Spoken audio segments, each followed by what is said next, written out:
ifuatavyo. Serikali imejipanga na kudhamiria kuwa na uchaguzi huru na wa haki ambao viongozi watachaguliwa kutokana na uwezo wao wa kuwaongoza na kuwahudumia wananchi na sio kwa kuwarubuni wapiga kura kwa rushwa. Mheshimiwa Naibu Spika, katika kutimiza azma hii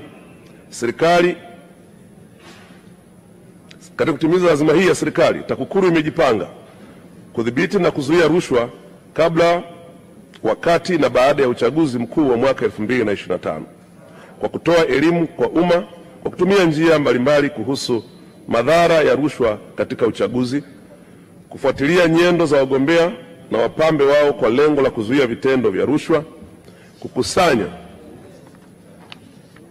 taarifa za kiintelijensia kuhusu vyanzo vya mapato ya wagombea, wapambe na vyama vya siasa ili kudhibiti matumizi ya fedha haramu, kuchunguza na kuwachukulia hatua za kisheria wagombea na wapambe watakaojihusisha na vitendo vya rushwa wakati wa uchaguzi wa mwaka 2025. Mheshimiwa Naibu Spika, mwaka 2023-24 serikali iliwezesha TAKUKURU kuajiri watumishi 350, kununua magari 178 na vitendea kazi vingine ili kuimarisha utendaji kazi katika ngazi ya mikoa na wilaya. Serikali itaendelea kuiwezesha TAKUKURU kwa watumishi, fedha na vitendea kazi ili iweze kutekeleza majukumu yake ya kuzuia na kupambana na rushwa hapa nchini. Mheshimiwa Zahoro. Nakushukuru Mheshimiwa Naibu Spika, pamoja na majibu mazuri ya serikali na kwa sababu waheshimiwa wabunge wataendelea kuwepo hapa kwa miezi mitatu inayokuja, lakini bado mazoezi kule kwenye majimbo yao yanaendelea kufanyika, na kwa sababu serikali imesema kwamba mwaka 2023-24 imeajiri watumishi 350, je, idadi hii ndio idadi hitajika au bado kuna mahitaji, na kama yapo nini kinafanyika?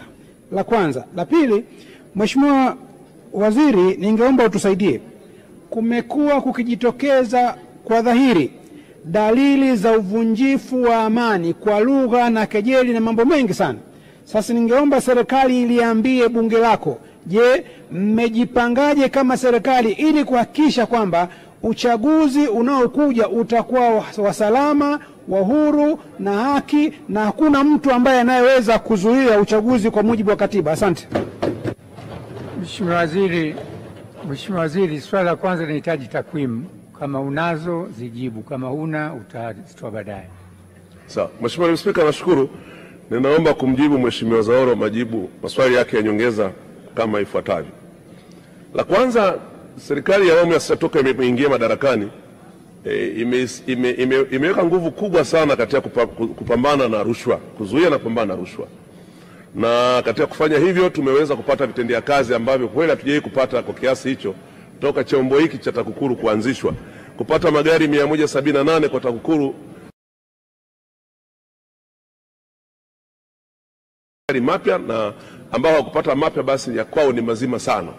Kwa hiyo itatusaidia katika kupambana katika ngazi ya wilaya. Lakini katika kipindi cha miaka toka serikali ya awamu ya sita ilipoingia madarakani 2022 mpaka 2025, hivi sasa tumeweza kuongeza watumishi 1190. Watumishi hawa sisi tunaamini wanatosha. Karibu kila ofisi sasa kwenye wilaya zetu zina watumishi kuanzia 5 hadi 15. Sisi tunaamini hawa wanatosha kuweza kupambana au kupeleka elimu, kwa sababu sehemu kubwa ambayo tunataka kujikita nayo ni kuhakikisha kwamba elimu inatolewa kwa njia mbalimbali, kuhakikisha kwamba wananchi wanajua madhara ya rushwa. Lakini la pili, Mheshimiwa Naibu Spika, Mheshimiwa Zahoro ameuliza juu ya wale ambao wameanza harakati, dalili za kutumia rushwa, lakini kuanza harakati ambazo zinapelekea uvunjifu hata wa amani. Nataka niseme tu nchi yetu ina uzoefu mkubwa katika kushughulika na chaguzi, na kwa sasa tumeshafanya chaguzi takriban mara 7. Uzoefu huu unafanya nchi yetu kuwa mwalimu wa demokrasia katika kanda yetu huu, na kwa hivyo nikuhakikishie kwamba kwa wale ambao wamejiandaa kuleta fujo au kuleta mambo ambayo yanaleta sintofahamu kwa jamii, serikali hata siku moja huwa haipumziki wala hakuna gap. Serikali ipo, na hata kama tuko hapa na wengine wako hapa, lakini serikali ipo na vyombo vyetu katika kusimamia sheria huwa vina ushirikiano. Kwa hiyo hakuna mahali ambapo kutakuwa kuna upungufu wa watu wanaosimamia sheria. Nataka nikuhakikishie kwamba serikali imejipanga katika kusimamia uchaguzi wa mwaka 2025 kama ambavyo tumeshughulikia chaguzi nyingine kwa mafanikio makubwa. Mheshimiwa, tunaendelea. Ofisi ya Makamu wa Rais, Muungano wa Mazingira, Mheshimiwa Bakar Hamad Bakar.